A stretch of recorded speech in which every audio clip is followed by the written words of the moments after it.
क्या चाहती हो? मैं दुनिया से डरकर मोहब्बत करना छोड़ दूं, तुम्हें भूल जाऊं। यह सब करके देख लिया सिमरन, तुम्हें भूल नहीं पाया। 8 साल के बाद भी तुम हमेशा मेरे साथ मेरी यादों में हर पल रही हो। मुझे अपनी फैमिली की कोई परवाह नहीं थी।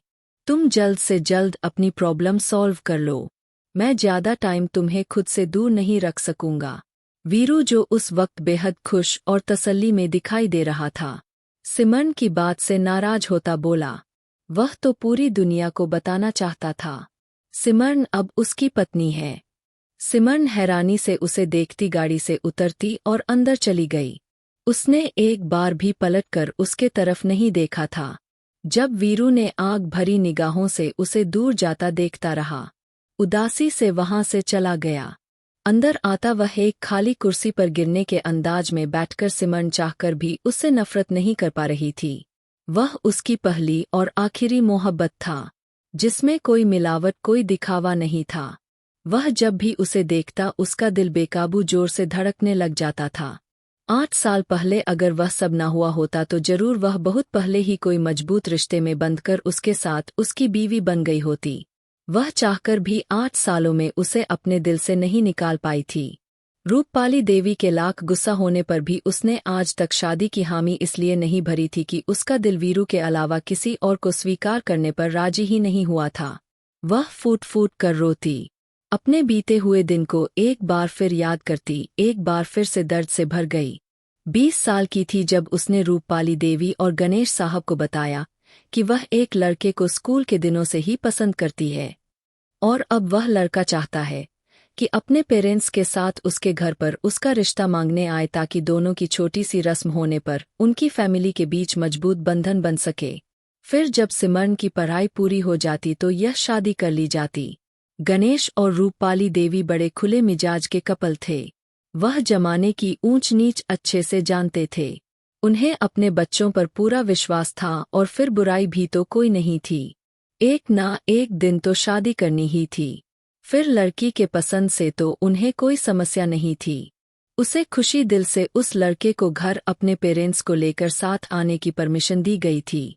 सिमरन बालिग हो गई थी जब वह शादी कर सकती थी, लेकिन इस उम्र में भी वह एक सुलझी हुई और समझदार और दिमागदार लड़की थी। उसे अच्छे बुरे की पूरी तमीज थी। इसलिए उसने वीरू को अपने जिंदगी के सबसे बड़े फैसले के लिए अपने जीवन साथी के रूप में चुनना था। यही वह इंसान था जिसे देखकर उसके दिल ने कहा था वह उसका साथ किसी भी मोड़ पर नहीं छोड़ेगा। वही उसे पूरी दुनिया में सबसे ज्यादा मोहब्बत करने वाला है। वह भी तो उससे मोहब्बत करती थी। अरे सिमरन मेरी बेटी, पूछो तो जरा, वीरू से कब तक आएंगे वे लोग? रूपपाली देवी किचन से आई घड़ी की तरफ देखती बोली। सिमरन और पीयूष उनकी हवाइयां उड़ता देख हंस दिए। मम्मी परेशान मत हो, वह सिर्फ रिश्ता लेकर आ रहे हैं, अभी दीदी की बारात लाने में बहुत वक्त है। जब सिमरन की जगह पीयूष मजाक करता बोला उसकी बात पर सिमरन भी हंसती। तुम तो चुप ही रहो, यह नहीं कि पिता के साथ जाकर कुछ मदद ही कर दो। जब देखो बहन को घुटनों से लगे बैठे रहते हो। दिन भी जल्दी आ जाएगा जब वह दुल्हन बनकर इस घर से विदा हो रही होगी। हे भगवान, फिर क्या करेंगे? रूपपाली देवी नाराजगी से बोलती आखिर में उदास हुई थी। जब पीयूष का दिल भी यह सोचकर डूब सा गया था। वह अपनी प्यारी बहन सिमरन से बहुत प्यार करता था। दोनों भाई बहन के बीच बहुत गहरी दोस्ती भी थी। वह बेकाबू थोड़ा गम में होता सिमरन के गले लग गया। रूपाली देवी दोनों को उदास देखती, हल्का सा हंसती। चलो यह मोहब्बत बाद में जता लेना, अभी बहन को उदास मत करो, वरना लड़के वाले क्या सोचेंगे। पीयूष भीगी आंखों से मुस्कुराता माँ और बहन को देखता बाहर चला गया। जब रूपपाली देवी आगे बढ़ती प्यार से सिमरन के माथे को चूमती, उसे सीने से लगाए सब बहुत खुश थे। ऐसा लग रहा था लड़के वाले जैसे सिमरन का रिश्ता लेकर नहीं बारात लेकर आ रहे हो। फिर गणेश हाउस के ठीक दरवाजे के सामने एक चमचमाती कीमती मर्सिडीज कार आकर रुकी थी, जिसमें से वीरू और उसके पिता भीम चोपड़ा गार पीते बेहद घमंडी अंदाज लिए गाड़ी से नीचे उतरे थे। जब उनकी दूसरी साइड से सिल्क साड़ी, डायमंड की ज्वेलरी और मुंह पर मेकअप किए बेहद खूबसूरत दिखाई देती भीम चोपड़ा की पत्नी यानी अर्पिता चोपड़ा।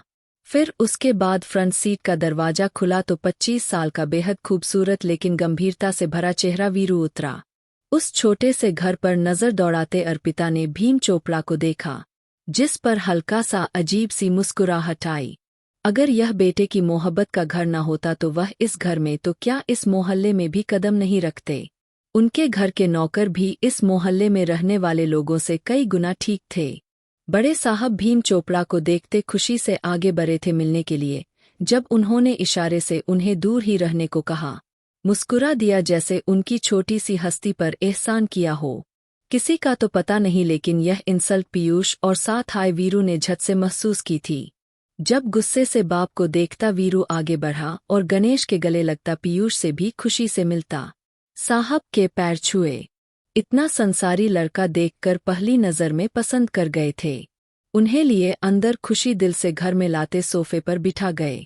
अर्पिता और भीम चोपड़ा अजीब से मुंह बनाते पूरे घर को देख रहे थे, जबकि भीम चोपड़ा तो अपने कुर्सी पर ऐसे बैठे थे जो यह सब देखकर लाचार हो। तभी रूपपाली देवी मुस्कुराती हुई रूम में आई थी, मेहमानों से मिलने के लिए। लेकिन उनके सूखे व्यवहार और अजीब मुंह देखकर हिम्मत न हुई कि वह कुछ खुशी दिखाती। बस मुस्कुराकर उन्हें नमस्ते किया। अपने पति को परेशानी से देखने लगी जब वीरू खुद ही उठकर रूपपाली देवी के भी पैर छुए। पीयूष चुप खड़ा सब नोट कर रहा था। सिमरन को बुलवाइए, हम भी तो देखे उसे क्यों छुपा कर रखा हुआ है। अब ऐसा तो नहीं कि वीरू और उसके बीच कोई पर्दा हो। दोनों जब एक साथ पढ़ते हैं, मोहब्बत करते हैं, तो फिर बचा ही क्या है। फिर फॉर्मेलिटी रह जाती है निभाने के लिए। अर्पिता चोपड़ा ने मुस्कुराकर जहर उगलती बोली जो शायद रूपपाली देवी और गणेश खड़े पीयूष के दिल में तीर की तरह चुभा था। अजीब शर्मिंदगी सा भरा एहसास लिए तीनों ने एक दूसरे को सर नीचे किए हुए देखा था, जबकि वीरू ने खून भरे रंगों से मां को देखते वार्निंग की थी। भीम चोपड़ा तो हंसने लगे थे। ठीक कहा आपने, लेकिन मेरी सिमरन बहुत समझदार है। बेशक उसने वीरू को पसंद किया है, लेकिन मुझे पूरा भरोसा है उसने अपनी लिमिट कभी करोज नहीं की होगी। गणेश साहब मुस्कुराकर बोले, उनके शब्दों में सिमरन के लिए मान और सम्मान झलक रही थी। आपके ख्याल में लिमिट क्या है गड़े साहब? क्या यह आपके लिए बड़ी बात नहीं कि आपकी बेटी अमीर घरों के लड़के फंसाती फिर रही है? मैं तो समझी थी कि छोटे घरों के लोगों के लिए उनकी इज्जत ही सब कुछ होती है, लेकिन आपने तो अपनी बेटी को एटीएम कार्ड के जैसे रखा हुआ है। अर्पिता चोपड़ा अब साफ शब्दों में अंगारे उगलती बोल रही थी। जब से उनके इकलौते बेटे ने उन्हें अपनी मोहब्बत के बारे में बताया था, तब से वह और भीम चोपड़ा जलते ही चले गए थे। यहाँ आने का मकसद ही यही था, उन्हें भी जी भरकर बुरा भला कहना, अपने बेटे का उस लड़की से पीछा छुड़वाना। वह तो वीरू के लिए बड़े सपने सजाए बैठे थे। ऐसे कैसे एक आम सी लड़की, छोटी जात की लड़की से अपने इकलौते बेटे का रिश्ता कर देते? यह क्या कह रहे हैं आप? होश में तो है? आप मेरी मासूम बेटी पर इल्जाम लगा रही है। अब की रूपपाली देवी अपनी बेटी पर विश्वास करते अर्पिता चोपड़ा को देखती गुस्से में बोली। पीयूष भी गुस्से से खड़ा हो चुका था। अपनी बहन के लिए जहां वह जान छिड़कने वाला भाई था, वह कैसे उसके किरदार की धज्जियां बिखरता देख सकता था।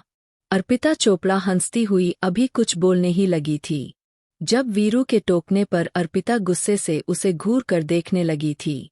अंदर बैठी सिमरन जो ड्राइंग रूम में हो रही सारी बातें सब कुछ सुन रही थी। गुस्से से अंदर आती अर्पिता भीम चोपड़ा को और उनकी पत्नी अर्पिता चोपड़ा को देखती बोली, आप लोगों को यहाँ अपने माँ बाप की इंसल्ट करने के लिए नहीं बुलाया था, बल्कि इज्जत दी थी। लेकिन शायद आप लोग उस लायक नहीं। का बेटा मेरे पीछे आया था ना कि मैंने उसका स्टेटस देकर उसे फंसाया है। आपको उसे बताना चाहिए था कि मोहब्बत अपनी हैसियत के लोगों में देखकर करनी चाहिए। मैं ठहरी मामूली सरकारी नौकर की बेटी, फिर यह 2 साल तक मेरे पीछे क्यों घूमता रहा? सिमरन की बर्दाश्त अब जवाब दे गई थी। वह जो बोलना शुरू हुई तो फिर चुप ना रह सकी। सिमरन मेरी बात सुनो। तभी वीरू आगे बढ़ता नरम शब्दों में बोला, नहीं अब तुम सुनो, अभी इसी वक्त मेरे घर से चली जाओ। वीरू भीम चोपड़ा अर्पिता चोपड़ा, मैं ठुकराती हूँ तुम्हारी मोहब्बत को, मुझे तुमसे कोई रिश्ता ही नहीं रखना। आंखों में बेशुमार आंसू लिए वह बड़ी दर्द से बोलती अंदर चली गई थी और वीरू को लगा जैसे उसकी पूरी दुनिया अंधेरे में डूब गई हो। उस पल चीख चीख कर रोना चाहता था, अपनी नाकाम मोहब्बत का मातम करना चाहता था जब बिना किसी को देखे तेजी से घर से बाहर निकल गया। अर्पिता ने भीम चोपड़ा को मुस्कुरा कर देखा, जैसे नजरों से कह रही हूं कि हमारा प्लान कामयाब हो गया है। वह अपने बेटे को उस गरीब लड़की के चक्कर में पड़ने से पहले ही बचा गई थी, लेकिन उन्हें क्या मालूम था कि वीरू अपनी मोहब्बत का बदला उनसे ऐसे लेगा कि चुप से सब कुछ छोड़-छाड़ कर लंदन चला जाएगा, कि उन्हें उसकी शक्ल देखना तो दूर आवाज सुनने के लिए भी तरसना पड़ेगा, लेकिन वह वापस नहीं आएगा। और आज जब आया तो उसने अपना वादा कर दिखाया। पुरानी सोचों को सोचती वह एकदम उठ खड़ी हुई। पीयूष अब बिल्कुल ठीक है माँ, अब आप भी जल्दी से ठीक हो जाइए, फिर हम सब मिलकर घर वापस चले जाएंगे। आंखों में आंसू लिए रूपाली देवी का हाथ थामे बोली, जो ऑक्सीजन मास्क मुंह पर लगाए उसे देख रही थी। उनका बीपी अभी भी हाई था, जो नॉर्मल नहीं हो रहा था। नमस्ते, आप लोग कैसे हैं? तभी भाईश वहां आता चेहक कर बोला। सिमरन का मासूम चेहरा देखता वह झूम उठता था। अरे भाईश बेटा आओ, गणेश साहब उसे देखकर खुशी से बोले थे, जबकि सिमरन अपना पूरा चेहरा झुका गई थी। आंटी अब आपकी तबीयत कैसी है? देखिए जल्दी से ठीक हो जाइए। आपकी और पीयूष की वजह से गुलाब जैसी सिमरन लड़की बिल्कुल ही मुरझा कर रह गई है। भाईश के मुंह से ऐसे पलों में अपनी तारीफ सुनकर सिमरन थोड़ा सा सकपका गई थी। गणेश साहब भी बेकाबू होकर सिमरन को देखते फिर भाईश को देखने लगे, जो रूपपाली देवी का चेकअप कर रहा था। गुस्से से उठती वहां से बाहर आ गई। ना जाने क्यों उसे भाईश के रंग बिल्कुल ही ठीक नहीं लग रहे थे, अब जबकि वह किसी की पत्नी थी। अब यह सब उसे बिल्कुल भी अच्छा नहीं लग रहा था। बस एक बार पीयूष और माँ ठीक हो जाए फिर इस भाईश को भी देख लूंगी, खुद से कहती वह पीयूष के पास आ गई। दिन यूं ही बीतने लगे थे। रूपपाली देवी अब बिल्कुल ठीक हो गई थी और सब मिलकर पीयूष का बहुत ख्याल रख रहे थे, जो पहले से ज्यादा ठीक लग रहा था। शादी के बाद से सिमरन ने वीरू को नहीं देखा था, लेकिन हाँ, वह सुबह शाम उसे फोन करके उसका हालचाल जरूर मालूम करता रहता था। आज डॉक्टर ने पीयूष को छुट्टी दी थी, अब वह घर जाकर आराम कर सकता था। सिमरन खुशी खुशी काउंटर पर सारे बिल क्लियर करवाने आई तो उसे मालूम हुआ कि डॉक्टर वीरू ने सब कुछ पहले ही क्लियर कर दिया है, बस अब वो लोग जा सकते हैं। बेहद हैरान होती वह वापस आई थी। पीयूष को धीरे से सहारा देकर उठाती हुई अस्पताल से बाहर ला रही थी, जब सामने से भाईश चलकर आता दिखाई दिया। अरे बधाई हो, आपकी छुट्टी हो गई, चलो आओ मैं घर छोड़ देता हूँ। जब वह पीयूष से बोलता, जबकि नजरें सिमरन के चहकते चेहरे पर आ ठहरी थी। अरे भाईश, मेरी छुट्टी से ज्यादा खुशी तो आपको मेरी दीदी के आने से हुई है।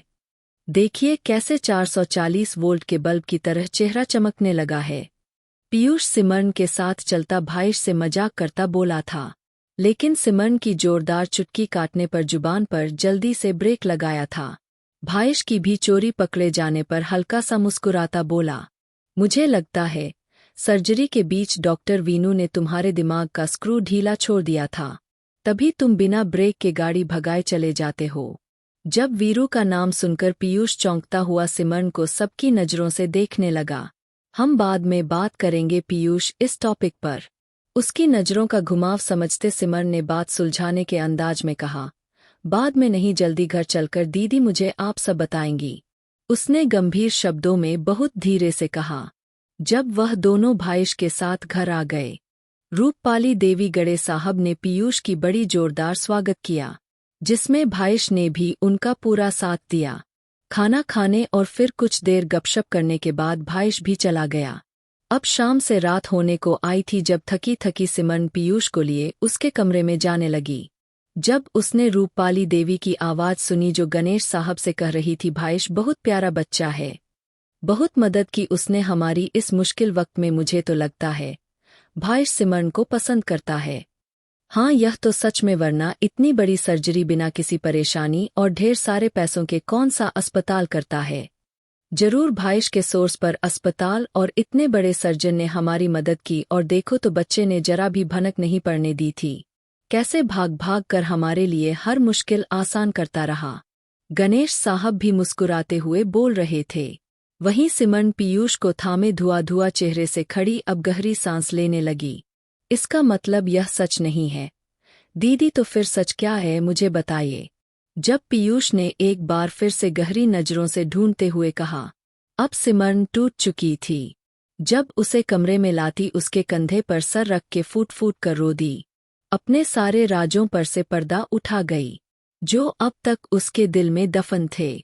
तो इसका मतलब भावेश नहीं, यह सब वीरू ने किया था, जिसने मुझे बचाया और इतना पैसा पानी की तरह बहाया, जो मुश्किल वक्त में तुम्हारी ढाल बनकर खड़ा रहा। पीयूष यह सब बड़ी विश्वास से कहता। आखिर में शक की नजरों से उसे देखने लगा, जो रोते हुए उसे ही मदद की नजरों से देख रही थी। जब उसका फोन रिंग करने लगा, जहां वीरू का नंबर आ रहा था, उसने फोन को देखते पीयूष को देखा। मुझे क्या देख रही हो? बात करो अपने पति से। लगता है बहुत फिक्रमंद है अपनी पत्नी के लिए। पीयूष मजाकिया अंदाज में कहता। सिमरन का खून जला गया जब हल्का सा मुस्की मार दी। वह फोन उठाकर कान से लगाई। तुम ठीक हो? ठीक से घर पहुंच गए? जब बिना नमस्ते किए वह उसकी फिक्र करता बोला, हाँ मैं ठीक हूँ। वह थोड़ा सा जवाब देती चुप हुई। डॉक्टर भावेश कुछ ज्यादा ही फ्रैंक होने की कोशिश नहीं करता। सिमरन, मुझे यह इंसान तुम्हारे आसपास एक आंख नहीं भाता। उसे अपनी जान छुड़वाओ। ऐसा ना हो फिर मैं अपने तरीके से उसे समझाऊं। वैसे तो वह बहुत आराम से कह रहा था, लेकिन उसके शब्दों से आग की लपेट निकलती सिमरन साफ महसूस कर सकती थी। फिर मैं क्या कर सकती हूँ? मैंने नहीं कहा उसे मेरे आगे पीछे आए। अचानक उसका दिमाग घूमा था। जब वह गुस्से से कहती फोन बंद करती, उसको घूरने लगी, जो उसे ही मुस्कुरा कर देख रहा था। जब आगे बढ़कर उसके बाल बिगाड़ते हुए अब अपने कमरे की तरफ चली गई। पीयूष कितनी देर तक मुस्कुराता अपनी बहन की खुशियों के बारे में सोचने लगा। आज 8 साल के बाद उसे ऐसा लगा था जैसे सिमरन ने खुलकर सांस ली हो। उसके चेहरे की चमक को साफ देख सकता था। वह जानता था वीरू ऐसा ही इंसान है, जो सिमरन की मोहब्बत का भरम है। आज से 8 साल पहले जो कुछ भी हुआ था, उसमें वीरू की भी कोई गलती नहीं थी। वह इतना ही बेकसूर था जितना कि सिमरन, लेकिन ऊपर वाले को शायद उनकी मोहब्बत की पवित्रता पसंद आई थी। जो 8 साल इतनी तकलीफें उठाने और दर्द सहने के बाद भी आज वे दोनों एक हो गए थे। मैं अपनी बहन की खुशियों के लिए जो हो सकेगा वह करूंगा, पीयूष खुद से वादा करता मुस्कुरा दिया। सिमरन अपने कमरे में आई थी, जब किसी ने जोर से उसे अंदर से खींचते दीवार के साथ लगा दिया। वह फटी-फटी आंखों से वीरों को देखती चली गई, जो उसे ही गुस्से से घूर रहा था। क्या कहा था कि तुम क्या कर सकती हो? उसके चेहरे के बेहद करीब आता वह शरारती भरी अंदाज में बोला था। पीछे हटो वीरू, होश में तो हो, कोई आ जाएगा। डर से कांपती वह उसे खुद से दूर करती बोली। जब वीरू बेकाबू होता उसे थाम कर उसके होठों पर झुक गया, ऐसे कि सिमरन को अपनी सांसें रुकती हुई महसूस होने लगी थी। जब कितनी ही देर में खुद को उसके नरम सांसों का सफर करता पीछे हुआ था, दोनों की गहरी सांसें एक दूसरे से उलझने लगी थी। जब वीरू धीरे से उसके कान में बोला था, जानती हो इतने दिन तुमसे दूर रहकर तुम्हें बिना देखे मैंने कैसे बिताई। सिमरन अपनी उथल पुथल सांसें ठीक कर रही थी, जब अपना चेहरा उसके बालों में छुपाकर उनकी खुशबू सूंघने लगा और उसकी आनाकानी को रोकने के लिए उसके दोनों हाथों को अपने हाथ में पकड़ते हुए उसकी पीठ अपने सीने से लगा दिया। वे उसके सामने बिल्कुल भी कमजोर नहीं होना चाहती थी। अपने आप को मजबूत करते हुए बड़ी मुश्किल से बोली, वीरू आपने कहा था विदाई से पहले। अभी वह इतना ही बोल पाई थी, जब वीरू उसकी सांसों में डूबता। 20 दिन होने को आए हैं हमारी शादी को। मुझे तो लगता है आप भूल गई है कि अब यह आपका पति बन चुका है। रात भर आपके लिए, आपकी मोहब्बत और आपकी चाहत के लिए तड़पता रहता है। मैं और ज्यादा इंतजार नहीं कर सकता। आप प्लीज अपने मॉम डैड से बात करो। मैं जल्द से जल्द विदाई चाहता हूँ, वरना तो यह कमरा भी बहुत अच्छा है हम दोनों के रहने के लिए। 3 दिन का टाइम है आपके पास, जल्दी से बात करो, नहीं तो मैं अपना सामान लेकर अपनी पत्नी के रूम में ही शिफ्ट होने आ जाऊंगा। यह कहता वह मजे से उसके बेड पर लेटा, उसका एक हाथ खींचकर अपने सीने पर गिराता लेट गया। वीरू ने उसकी हिरनी जैसी आंखों को देखा, जो उसके मोहब्बत पर कांप उठी थी। उसका दिल एक बार फिर बेईमान हुआ था, लेकिन उसकी हालत देख वह खुद को रोकता बोला, हम दोनों पति पत्नी हैं और पति पत्नी एक दूसरे के वस्त्र है। हम कोई पाप तो नहीं कर रहे। अगर तुम जल्दी से जल्दी घर में किसी से इस समस्या पर बात नहीं करोगी तो मजबूरन मुझे ऐसे ही तुमसे छोटे छोटे हक लेने पड़ेंगे। उसे अपनी बात समझाता कहता वह अपनी एक आंख दबाकर उसके ब्यूटी बोर्न पर मोहब्बत से हाथ फेर गया। वह काम कर रह गई। सिमरन का चेहरा लाल अंगारा होता। उसने उठने की कोशिश की। वह हानानी करती और ज्यादा उसके पास होती जा रही थी। ठीक है, मैं मम्मी पापा से बात करूंगी। मीरू प्लीज मुझे जाने दो। वह बड़ी परेशान होती, उसके सामने हार मानती। वह आंसुओं से भरी आंखों को दिखाती उसके तरफ देखती बोली। वह जंगली बिल्ली जो उसके सामने हर वक्त लड़ने को तैयार रहती थी, आज उसकी इस तरह प्यार में कैसे भीगी बिल्ली बन बैठी थी। वीरू को उस पर ढेरों प्यार आया जिसका इजहार वह एक बार फिर उसके दोनों बाजू को अपने हाथ में थामकर उसके होठों पर झुक गया और इतनी देर तक उसे अपने होठों में लिए रहा। सिमरन की सांसें रुक गया था।